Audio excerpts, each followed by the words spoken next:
Hello everyone, welcome to my channel Brain Pulse Academy. आपका स्वागत है मेरे स्पोकन इंग्लिश क्लास पर।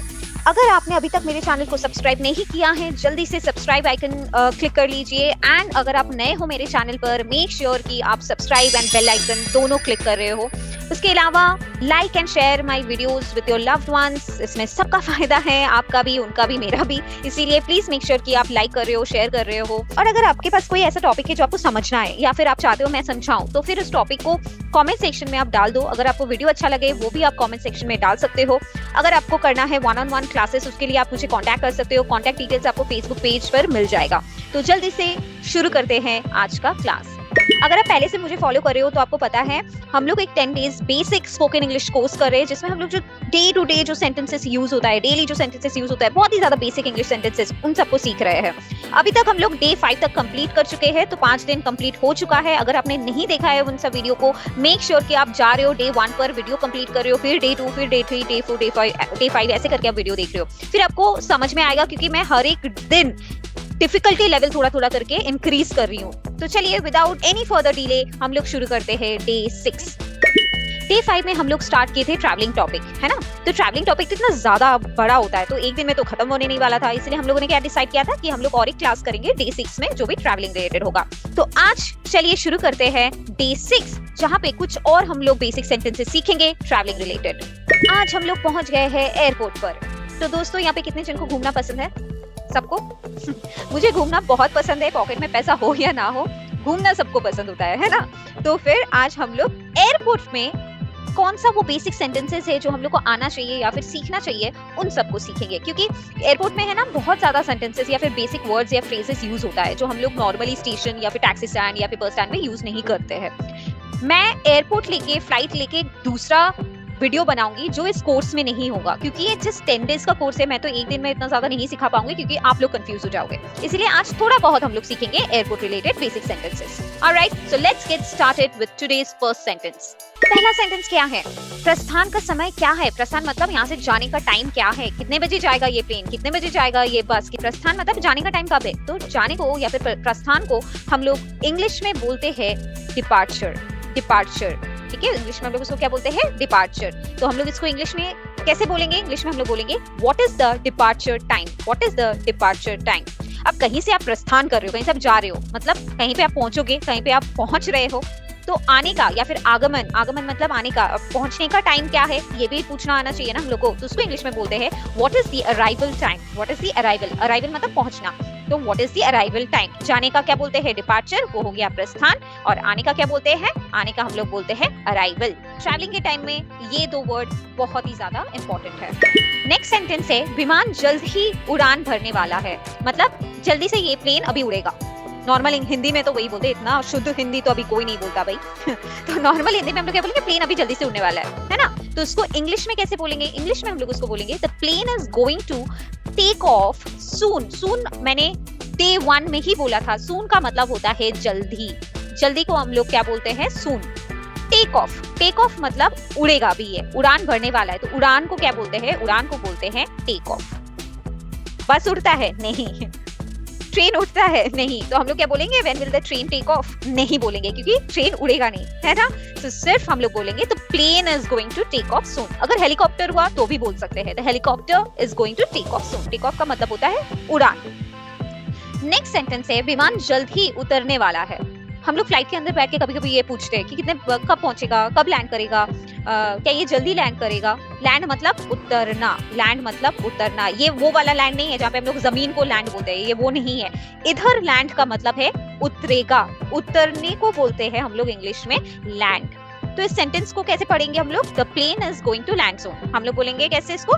विमान जल्दी उतरने वाला है, उसका मतलब the plane is going to land soon. Plane से हम लोग उतर चुके हैं, पहुंच गए हैं होटल में।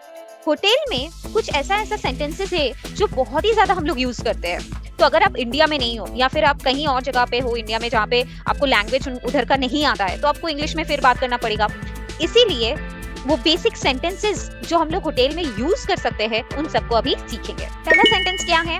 क्या आपके पास सिंगल या डबल कमरा है? तो होटल में जाके हम लोग क्या पूछते हैं? हम लोग बोलते हैं कि सिंगल रूम दे दो भाई, या फिर डबल रूम दे दो, है ना, अपने हिसाब से। उसको इंग्लिश में कैसे बोलोगे?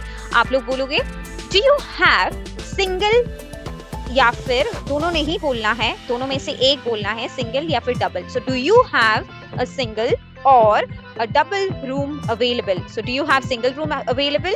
Do you have a double room available? Next sentence में हम लोग अपना प्रेफरेंस बताते हैं। तो हम लोग क्या बोलते हैं, मैं एक बहुत सुंदर मतलब सी व्यू या फिर माउंटेन व्यू वाला रूम बुक करना चाहती हूँ। तो उसको इंग्लिश में कैसे बोलेंगे? इंग्लिश में हम लोग बोलेंगे I would like to book a room with a view. A view का मतलब क्या हो जाता है, जहाँ पे बहुत सुंदर कुछ हम लोग को देखने को मिले खिड़की से, उस रूम को हम लोग बोलते हैं room with a view. Room with a view. So I would like to book a room with a view. Room book हो चुका है। अब नेक्स्ट क्या आता है, सामान। मैं तो जहाँ पे भी जाती हूँ इतना ज्यादा सामान लेके जाती हूँ, तो मुझे तो कभी कभी बहुत ज्यादा प्रॉब्लम होता है, इसीलिए हेल्प हमेशा मुझे चाहिए होता है। तो इसको हिंदी में नॉर्मली क्या बोलते हैं हम लोग हिंदी में बोलते हैं मुझे अपना सामान ले जाने के लिए किसी का मदद चाहिए, ऐसा बोलते हैं। तो इंग्लिश में इसको कैसे बोलेंगे? इंग्लिश में हम लोग बोलेंगे I need help to carry my luggage. I need help का मतलब जरूरत है, मुझे किसी का मदद चाहिए। I need help to carry my luggage, उठाने के लिए। कैरी का मतलब उठाना, माई लगेज मतलब जितना सामान है उसको हम लोग बोलते हैं लगेज। आजकल हम लोग कहीं पे भी जाए, पहला चीज क्या होता है, वाईफाई है कि नहीं भाई, पहले वो चेक करो। तो इसीलिए नेक्स्ट क्वेश्चन है, क्या आपके पास वाईफाई है? क्या आपके पास वाईफाई है? उसको इंग्लिश में बोलेंगे do you have wifi? Do you have wifi? अगर आपको पूछना है आपके पास टॉवल है, तो आप कैसे बोलोगे? Do you have towel. अगर आपको पूछना है extra towel, do you have extra towel. तो मैं क्या कर रही हूँ, वाईफाई की जगह जो चीज आपको चाहिए बस मैं वो यहाँ पे रिप्लेस कर दे रही हूँ, ठीक है? तो इधर उसको रिप्लेस करना है, do you have this, fine. तो डू यू हैव वाईफाई। अब आपको जाना है घूमने, कहीं नई जगह हम लोग जब जाते हैं, हम लोग को घूमना होता है बाहर, तो हम लोग होटल में जाके बोलते हैं ना कि आपके पास टैक्सी मिलेगा क्या? तो होटल से टैक्सी मिल सकती है। इसको इंग्लिश में हम लोग बोलेंगे can I get a taxi from the hotel? Can I get a taxi? Can I get मतलब क्या मुझे मिल सकती है? Can I get a taxi from the hotel? Last में आते हैं बहुत ही ज्यादा इंपॉर्टेंट क्वेश्चन, जिसके बगैर हम लोग कहीं पे जाते नहीं है, वो है चेकआउट टाइम। अगर चेकआउट टाइम नहीं पता होता है तो हम लोग एक्स्ट्रा पैसा हम लोग के पॉकेट से जाता है पहली बार, और हम लोग लास्ट मिनट में बहुत हड़बड़ी करते हैं, ये लेना है, अभी होटल से निकलो, इतने बजे चेकआउट। तो बहुत ही क्योटिक सीन हो जाता है। इसीलिए इंग्लिश में हम लोग इसको बोलेंगे what is the checkout time. तो आप लोग होटल रिसेप्शन में क्या पूछते हो, चेकआउट का समय क्या है, चेकआउट का टाइम बताइए। तो उसको इंग्लिश में बोलना है what is the checkout time, what is the checkout time. आज हम लोग बहुत सारे सेंटेंसेस सीखे हैं, इसलिए हम लोग को प्रैक्टिस भी करना पड़ेगा, है ना? हम लोग हमेशा हर एक वीडियो में प्रैक्टिस करते हैं, इसीलिए आज भी हम लोग प्रैक्टिस करेंगे, जिसके लिए आपको रेडी होना पड़ेगा। So quickly get ready and focus. पहला क्वेश्चन है, क्या आपके पास सिंगल या डबल कमरा है? इसको इंग्लिश में कैसे बोलेंगे? क्या आपके पास सिंगल या फिर डबल कमरा है? इसको इंग्लिश में कैसे बोलेंगे?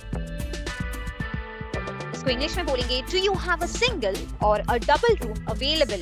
Do you have a single or a double room available? Next question, विमान जल्द ही उड़ान भरने वाला है। विमान जल्द ही उड़ान भरने वाला है। Very good. इसको इंग्लिश में बोलेंगे the plane is going to take off soon. The plane is going to take off soon. Last question, क्या होटल से टैक्सी मिल सकती है? क्या होटल से टैक्सी मिल सकती है? Well done. The correct answer is can I get a taxi from the hotel? Can I get a taxi from the hotel? Congratulations. Well done everyone. I know थोड़ा बहुत difficult sentences था, अब से मैं बोल रही हूँ कि थोड़ा difficulty level बढ़ने वाला है, क्योंकि हम लोग day 7 में next जाने वाले हैं, इसीलिए get ready. day 1 को आप रिवाइज करो, हमेशा day 2, day 3 ऐसे करके आप रिवाइज करते रहो, और घर में या फिर बाहर कहीं पर भी आप कंफर्टेबल हो तो वहाँ पे आप प्रैक्टिस करो। प्रैक्टिस अगर आप नहीं करोगे तो फिर ये सीखने का कोई फायदा नहीं होगा।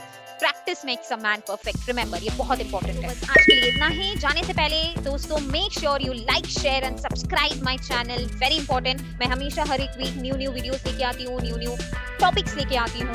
So keep watching my videos and thank you for attending today's class. फिर से मिलेंगे नेक्स्ट क्लास में।